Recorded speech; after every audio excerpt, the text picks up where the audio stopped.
Hello students, कैसे हो बच्चों। चलिए आज हम नेक्स्ट क्वेश्चन पे चलते हैं। जितने क्वेश्चंस आपको पीछे कराए हैं धीरे धीरे करके उनकी प्रैक्टिस करिए, जिससे कि आपका कॉन्सेप्ट अच्छा हो और न्यूमेरिकल्स में आगे आने वाले एग्जाम में आपको कोई प्रॉब्लम ना हो। देखिए इसमें एक नेक्स्ट क्वेश्चन लेते हैं। एक चित्र दिया हुआ है,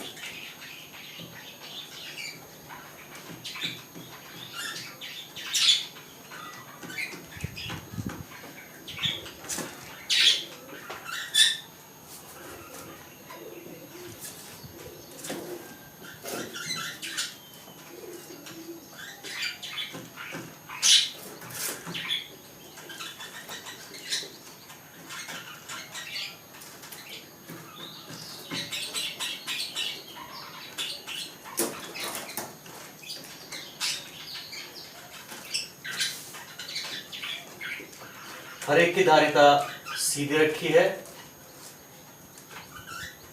ए और बी पॉइंट्स हैं।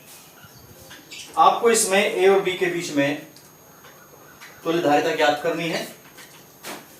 अब जो तुल्य धारिता ज्ञात करनी है वो आपको सी के रूप में ही ज्ञात करनी है।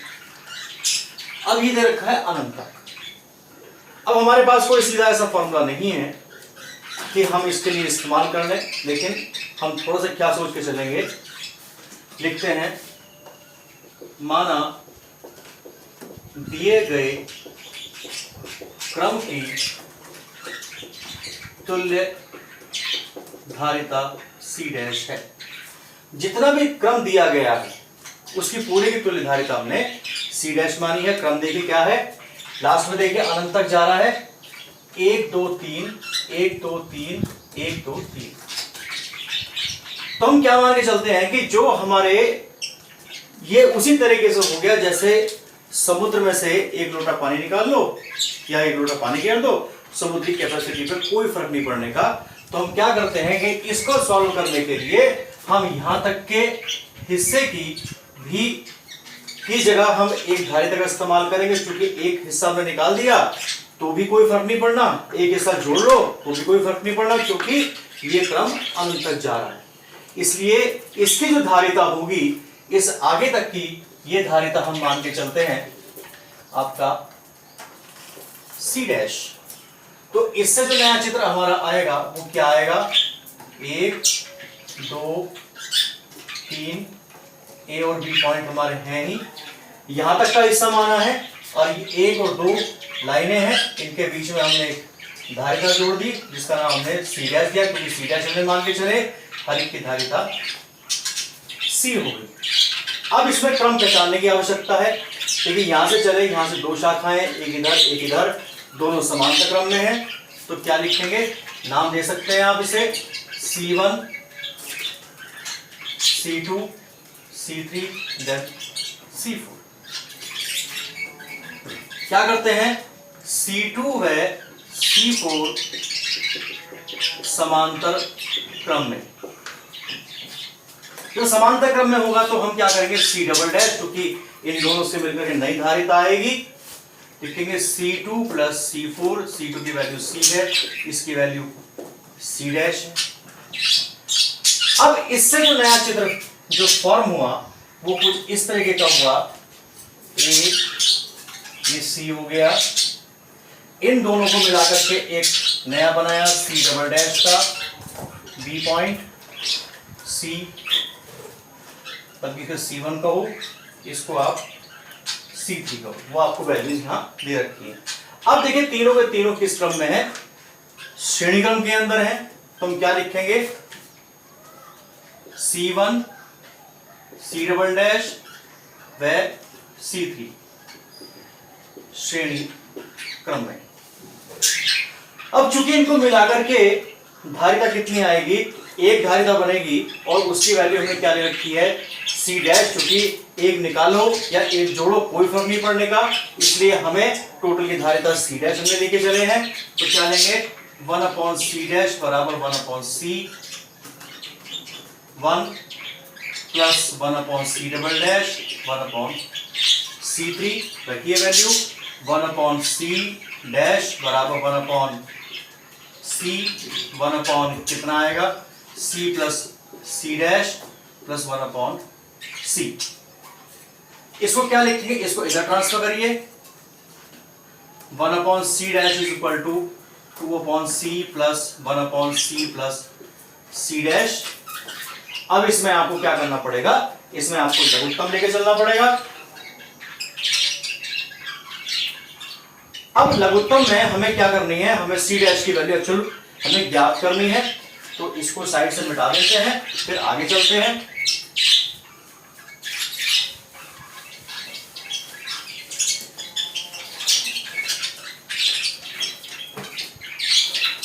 चाहे तो आप ऐसे कर सकते हैं, one upon C dash minus one upon C plus C dash बराबर टू अपॉन सी, यहाँ क्या आ गया C dash C plus C dash two upon C, लेकिन यहाँ बचेगा C plus C dash minus C dash. जब हम इसको ओपन करेंगे ब्रैकेट को तो इससे ये कट जाएगा, तो C upon C dash C plus C dash बराबर two upon C, cross multiply करो सी स्क्वायर प्लस टू सी dash C plus C dash बराबर तो हो गया यहाँ बीच में, करिए मल्टीप्लाई अंदर, सी स्क्वायर बराबर two c c dash plus two सी डैश स्क्वायर, इसको इधर लेके जाइए, टू सी dash square plus two c c dash minus c square बराबर जीरो। ये हमारी क्या बन गई, द्विघात समीकरण बन गई, क्वाड्रेटिक इक्वेशन बन गई। हमें वैल्यू किसकी निकालनी है, हमें वैल्यू से निकालनी है वो सी डैश की वैल्यू निकालनी है। तो इसमें हम इस्तेमाल करते हैं श्रीधराचार्य फॉर्मूला, श्रीधराचार्य सूत्र से। क्या है श्रीधराचार्य सूत्र है, x बराबर minus b plus minus under root b square minus 4ac upon 2a। अब इसमें x क्या है, x वो वैल्यू है जिसको हमें ज्ञात करना है, b क्या है, b x का मल्टीप्लाई में ये है, ये आपका c हो गया। तो क्या करेंगे, तो c डैश बराबर पहले आता है माइनस बी, तो देखिए यहां पर c डैश की वैल्यू है तो हो गया माइनस का 2c plus minus under root b square यानी कि 2c का स्क्वायर माइनस 4ac 4a यानी c डैश का 2 और ये आपका हो जाएगा सी स्क्वायर माइनस है बीच में ये प्लस आपका हो जाएगा अपॉन 2 यानी कि 2 गुणा 2।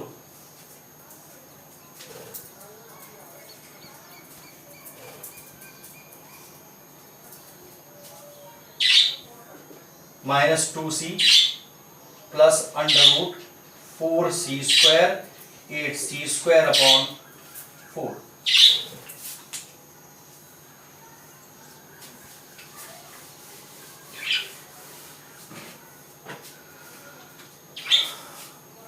तो c डैश बराबर minus 2c plus under root कितना हो गया 12c स्क्वायर बटे 4। अब यहां वैल्यू अगर हम देखते हैं तो माइनस का 2c प्लस एक तो c बाहर आ जाएगा, एक 4 या 12 2 अंदर आएगा और बटे आएगा 3 बटे 4, क्या कटेगा 2 कटेगा, माइनस c कॉमन ले लो और 2c कॉमन ले लो, बटे में 4 तो माइनस का 1 प्लस माइनस अंडर रूट 3 2 बार कटा c/2 माइनस 1 प्लस माइनस 3। अब इसमें क्या है कि इसके अंदर दो वैल्यू संभव है, एक तो प्लस की और एक माइनस की। अब प्लस की माइनस की जब हम बात करते हैं, अगर हम इसके अंदर यदि चिन्ह नेगेटिव हो तो क्या होगा? तो पहली वैल्यू आएगी सी डैश बराबर C by two minus one minus under root three. अब इससे जो वैल्यू हमारी आ रही है सी डैश की वो ऋणात्मक है, और सी की वैल्यू ऋणात्मक संभव नहीं होती है, इसलिए हम क्या लिखेंगे?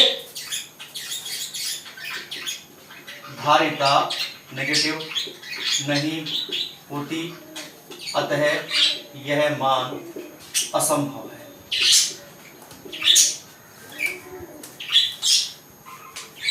अब क्या बचा भाई? अब केवल बचा पॉजिटिव चिन्ह। थोड़ा सा अजीब सा लगेगा आपको क्वेश्चंस में, कोई इस क्वेश्चन के अंदर, लेकिन क्वेश्चन तो क्वेश्चन है, बोर्ड में आ जाए, हमारे पास कोई इसका इलाज नहीं है। पॉजिटिव लेने पर तो सी डैश होगा minus c by two minus one plus under root three, c by two minus one 1.732, c by two क्या बचेगा? 0.732, भाग करिए, पॉइंट दो तिया 6, एक बचा, 13 हो गए, 6 और 6 सी। तो सी डैश की वैल्यू जो हमारी फाइनली आई पॉइंट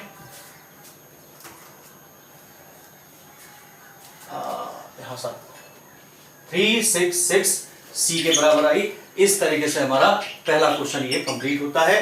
थोड़े से मुश्किल लगेंगे, लेकिन थोड़ी समझ करोगे, सूत्रों की जानकारी होगी तो आसानी से क्वेश्चन हो सकता है।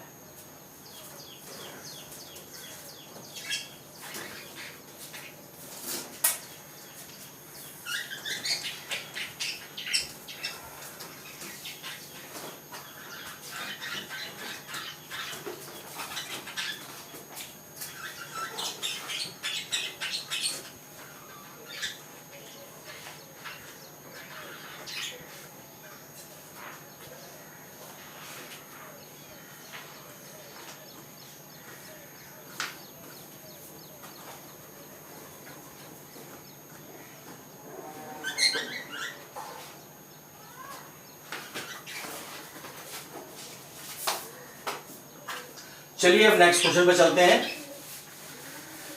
उम्मीद है धीरे धीरे करके समझेंगे। कोई प्रॉब्लम आती है तो मुझसे संपर्क करें, तो उसमें आसानी से मैं आपको उसका सॉल्यूशन बताऊंगा। क्वेश्चन है, फिर चित्र दे रखा है 8 microfarad, 6 microfarad, 3 microfarad,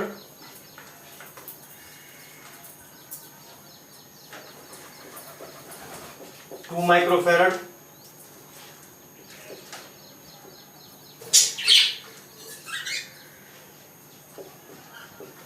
4 microfarad, 5 microfarad and then connected to B point. ये ए और बी है।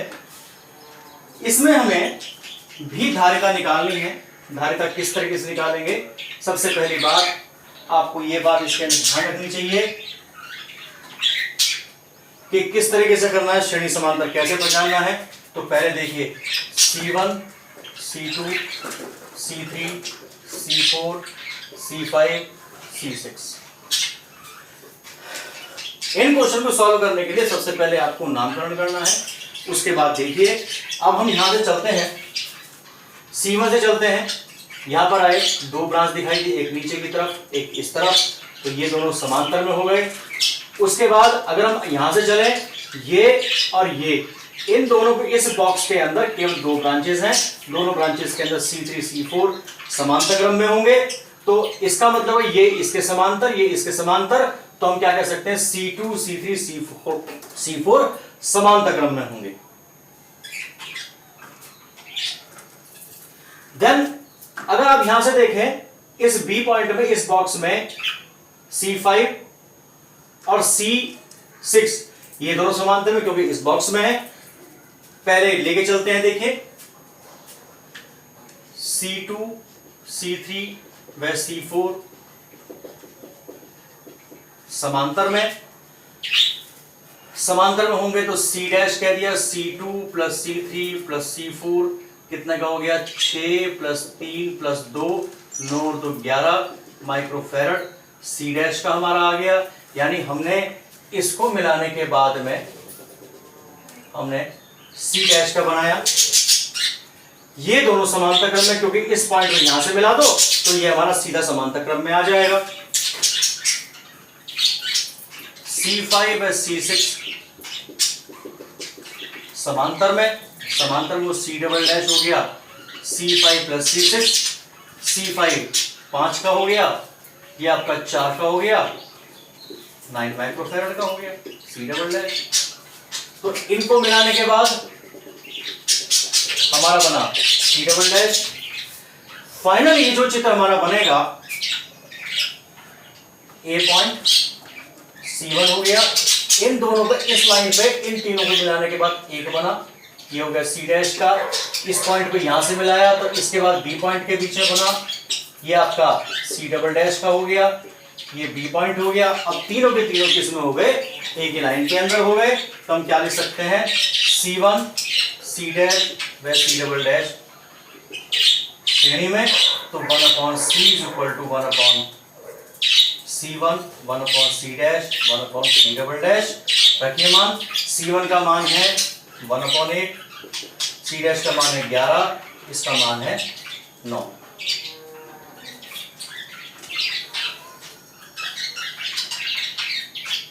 अब इसको सॉल्व करने के लिए आपको इसमें क्या करना पड़ेगा, आपको इसके अंदर लघुत्तम लेके चलना पड़ेगा। और लघुत्तम लेके चलेंगे, क्योंकि 8 में 9 में 72 आ जाता है, लेकिन 11 आ रहा है। 11 के पहाड़े में अगर 8 के 88 लेते हैं तो 9 छूट जाता है, 99 लेते हैं तो 8 छूट जाता है। इसलिए आपको इसके अंदर सारी की सारी वैल्यूज लेके चलनी पड़ेंगी, खुद आपको इसको करना है। और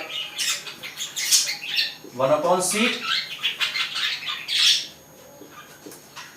TYS, यानी कि इसको केवल आपको सॉल्व करना है, इसके अलावा कुछ नहीं करना है। ये वैल्यू की क्या आएगी, 1/C में आएगी और उल्टा कर देना है, आंसर आपका आ जाएगा। आपको खुद करना है।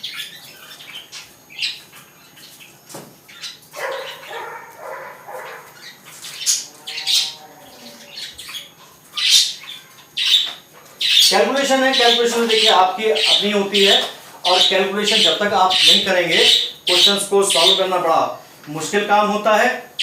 अब जरा फिलहाल में एक क्वेश्चन और लेके चलते हैं आज के लिए, क्योंकि हम बहुत ज्यादा क्वेश्चंस को सॉल्व नहीं कराएंगे। धीरे धीरे करके हम चैप्टर में आगे बढ़ रहे हैं, और जैसे जैसे हम आगे बढ़ रहे हैं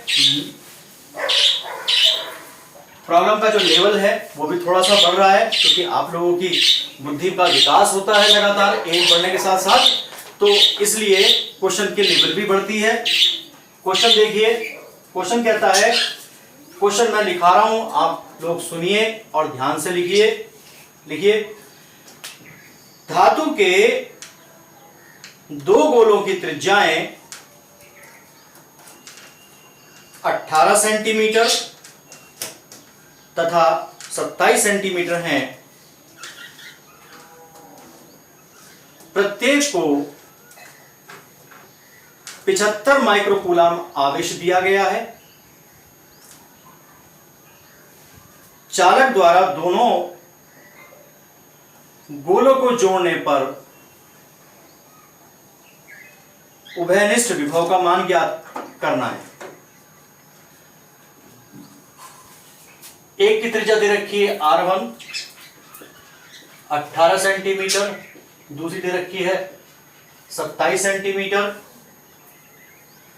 दोनों को आवेश समान है 75 माइक्रोकूलम।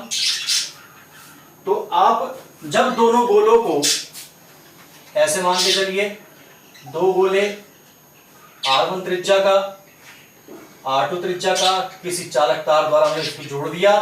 पहले था आवेश Q1 Q2, जब हमने इसको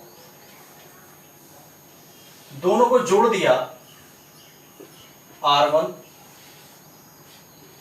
R2 जोड़ दिया, तो नए आवेश Q1 डैश और Q2 डैश होते हैं। यह हमारा आवेशों के पुनर्वितरण के आधार पर लिया जाता है। अब चूंकि सिंगल गोले हैं, धातु के गोलों की हमने बात करी है, तो C1 जो होगा वो होगा 4 पाई एप्सिलॉन 0 R1, C2 होगा 4 पाई एप्सिलॉन 0 R2। उभयनिष्ठ विभव V बराबर होता है